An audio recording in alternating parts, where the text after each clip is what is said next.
If you are new to my channel, then subscribe and press the bell icon to get early notifications. How are you? This is your Khanda sir. तो आपने वो इस basic of accounts ये part 4 है. आज का topic है rules of increase and decrease. तो मैं पहले सबसे पहले ये कहूंगा जिन्होंने मेरे पिछले वीडियो नहीं देखे हैं वो पिछले वीडियो देख लें. उसमें एसेट, लायबिलिटी, एक्सपेंसेस, इनकम मैं सारे एक्सप्लेन कर चुका और ये सारे अच्छे समझ लें. उसके बाद आपको आज का टॉपिक समझ में आ जाएगा. तो चलते हैं. तो rules of increase and decrease. तो इसके लिए मैंने आपको एक वीडियो में बताया था कि एसेट्स और एक्सपेंसेस ये दोनों मैंने आपको ब्रदर्स बताए थे, भाई बताए थे. और मैंने बताया कि एक एलआईसी कंसेप्ट बताया था. मैंने आपको एलआईसी कंसेप्ट बताया था. L means liability, liabilities, I means income and C means capital. ठीक है. और मैंने ये तीन आपको भाई ब्रदर्स बताए थे. ये दो भाई हैं, ये तीन भाई हैं. तो इसी तरह ये जो इंक्रीज और डिक्रीज के रूल है वो अब आपको पता लगेंगे. मैं इनको भाई क्यों बोलता हूं अब आपको पता चल जाएगा.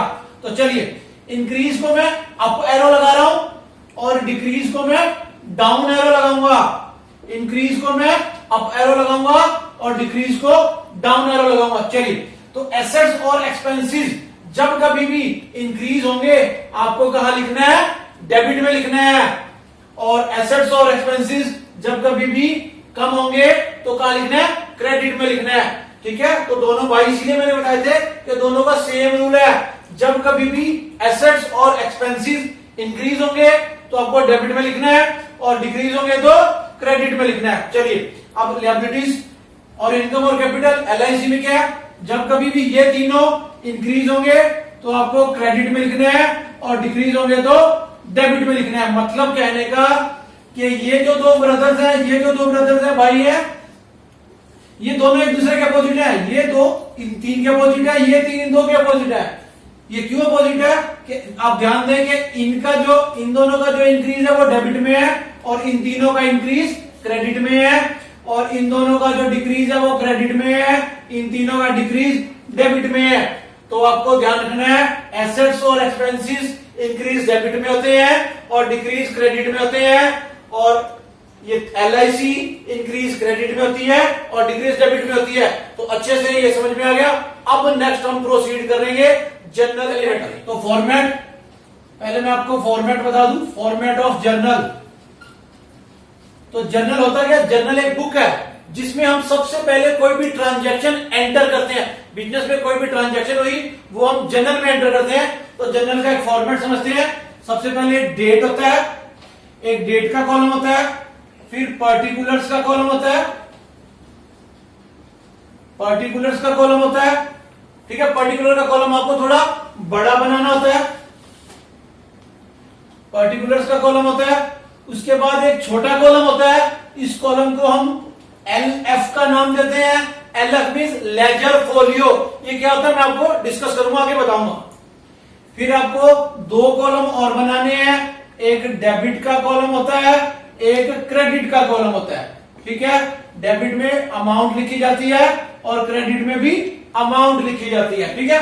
चलिए, तो ये मैंने आपको जर्नल का फॉर्मेट बता दिया. फिर से सबसे पहले डेट का कॉलम, फिर पर्टिकुलर्स का कॉलम, उसके बाद LF मीन्स लेजर फोलियो. ये क्या होता है मैंने अभी नहीं बताया, हम डिस्कस करेंगे, बता दूंगा. लेजर फोलियो, फिर डेबिट अमाउंट का कॉलम और क्रेडिट अमाउंट का कॉलम. चलिए, एक ट्रांजैक्शन ले लेते हैं हम. एक ट्रांजैक्शन लेते हैं आपको समझने के लिए. ट्रांजैक्शन में यहां लिख देता हूं Mohan started business with cash ₹5 lakh. ये मैंने ट्रांजैक्शन ली है. अब इसको जर्नल में कैसे एंट्री करोगे? तो मैंने आपको फर्स्ट वीडियो में बताया था कि जब भी कोई ओनर बिजनेस स्टार्ट कर रहा है वो अपना पैसा घर से लेके आएगा और वो पैसा कहां रखेगा? उसके कैश बॉक्स में रखेगा. तो जो बिजनेस का जो कैश है वो इंक्रीज हुआ. और कैश क्या है? कैश एक एसेट है. तो एसेट का इंक्रीज कहां दिखाते हैं बेटा? अभी बताया था मैंने, डेबिट. तो आपको पहले तो यहां डेट लिखनी है, जो भी डेट है. तो कैश अकाउंट, और डेबिट के लिए आपको यहां DR लिखना होता है. Cash account debit. और अमाउंट यहां पे जो 5 लाख है वो लिख देनी है. ठीक है बेटा. फिर उसके बाद मैंने आपको बताया था जो स्टार्टिंग में ओनर कोई अमाउंट इन्वेस्ट करता है उसको हम कैपिटल बोलते हैं। तो ये जो मोहन है उसकी कैपिटल बिजनेस में इन्वेस्ट होगी, और कैपिटल इन्वेस्टमेंट मतलब कैपिटल उसकी बिजनेस में इंक्रीज होगी। तो कैपिटल का इंक्रीज कहां होता है, मैंने अभी आपको बताया था LIC कैपिटल, C से कैपिटल, कैपिटल का इंक्रीज क्रेडिट। तो कैपिटल यहाँ पे क्रेडिट में लिखी जाएगी। अब क्रेडिट में लिखने का फॉर्मेट कैसे है, कैसे लिखना है आपको, टू कैपिटल अकाउंट, तो कैश अकाउंट डेबिट। अब टू क्यों लिखा मैंने, आपको ध्यान रखना है, जब कभी भी आपको क्रेडिट साइड की क्रेडिट वाली एंट्री लिखनी है तो जनरल में पहले इस अकाउंट के नाम से पहले टू लिखना होता है, ये कंपलसरी है, जनरल का रूल है। तो टू कैपिटल अकाउंट। अब ये क्रेडिट वाली अकाउंट है तो इसकी फिगर भी यहां क्रेडिट में जाएगी, और सेम फिगर जो यहां डेबिट में फिगर थी वही सेम फिगर यहां क्रेडिट में आ जाएगी। तो ये आपकी एंट्री कंप्लीट हुई। अब एंट्री कंप्लीट होने के बाद आपको एक इसकी नरेशन लिखनी होती है। नरेशन मीन्स आपको वो बताना है कि ये एंट्री क्यों की है, ये ट्रांजैक्शन क्या ट्रांजैक्शन है।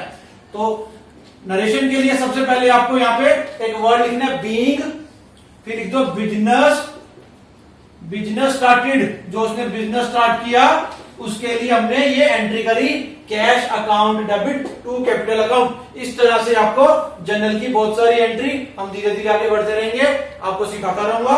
आज के लिए इतना ही। तो आज के अपने दो टॉपिक थे, आपने तो rules of debit and credit सीखा, जनरल का फॉर्मेट सीखा, और मैंने एक सिंपल आपको जनरल एंट्री करके दिखाई।